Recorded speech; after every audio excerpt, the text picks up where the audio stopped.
بسم اللہ الرحمن الرحیم ام تريدون ان تسألوا رسولكم كما سئل موسى من قبل، کیا تم یہ چاہتے ہو کہ سوال کرو یا مطالبہ کرو اپنے رسول سے بھی اسی طرح کے جس طرح کی باتیں کی گئی تھی موسیٰ سے پہلے؟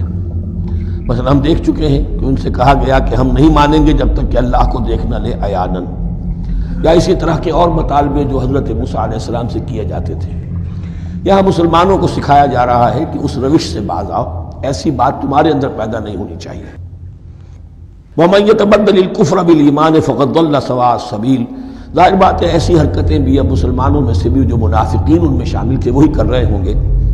اس لیے فرمایا کہ جو کوئی ایمان کو ہاتھ سے دے کر کفر کو لے لے گا، یعنی منافق چونکہ دو طرفہ ہوتا ہے، اب اس کا بھی امکان ہوتا ہے کوئی یکسو ہو جائے کفر کی طرف، اور اس کا بھی امکان ہوتا ہے کہ بالآخر یکسو ہو جائے ایمان کی طرف۔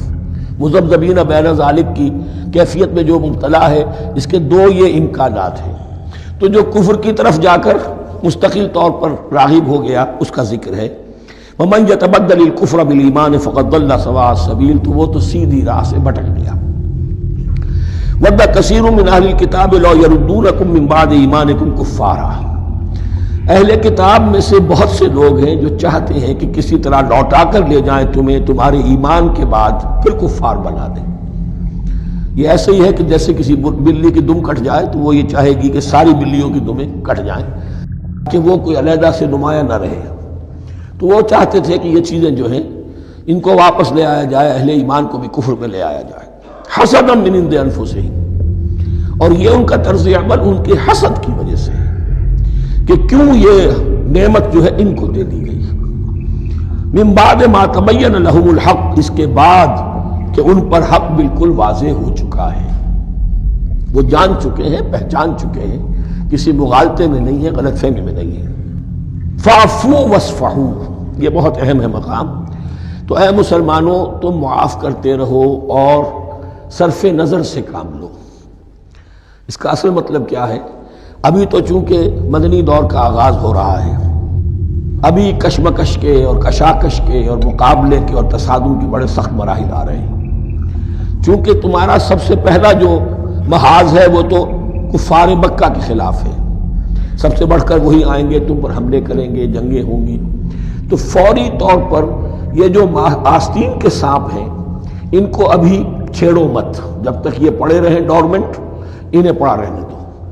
ایک وقت آئے گا، یہاں یوں سمجھیے کہ یہ حکم دیا رہا ہے فی الحال انہیں چھیڑو مت، ان کے طرز عمل کے بارے میں زیادہ توجہ نہ دو، فاعفو، معاف کرتے رہو، درگزر کرتے رہو۔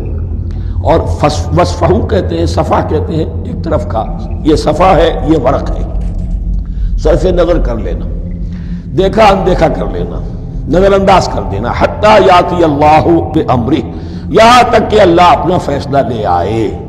ایک وقت آئے گا کہ پھر مسلمانوں کو غلبہ آخری حاصل ہو جائے گا، اور جب جو یہ باہر کے دشمن ہیں ان سے تم نبٹ لو گے، پھر یہ کہ ان اندرونی دشمنوں کے خلاف بھی تمہیں اب آزادی دی جائے گی کہ ان کو بھی ان کے کیفر کردار تک پہنچا دو۔ ان اللہ علی کل شیء قدیر، یقیناً اللہ ہر چیز پر قادر ہے۔ وَأَقِیمُوا الصَّلَاةَ وَآتُوا الزَّکَاةَ، نماز قائم رکھو، زکوٰۃ دیتے رہو۔ وَمَا تُقَدِّمُوا لِأَنفُسِکُم مِّن خَیْرٍ تَجِدُوهُ عِندَ اللَّهِ، اور جو کچھ بھی تم خیر میں سے، بھلائی میں سے اپنے لیے آگے بھیجو گے، کوئی مال خرچ کر رہے ہو تو خرچ کہاں ہو گیا؟ وہ تو اللہ کے ہاں ڈپازٹ ہو گیا، جمع ہو گیا۔ وَمَا تُقَدِّمُوا لِأَنفُسِکُم مِّن خَیْرٍ تَجِدُوهُ عِندَ اللَّهِ، اسے اللہ کے پاس پاؤ گے۔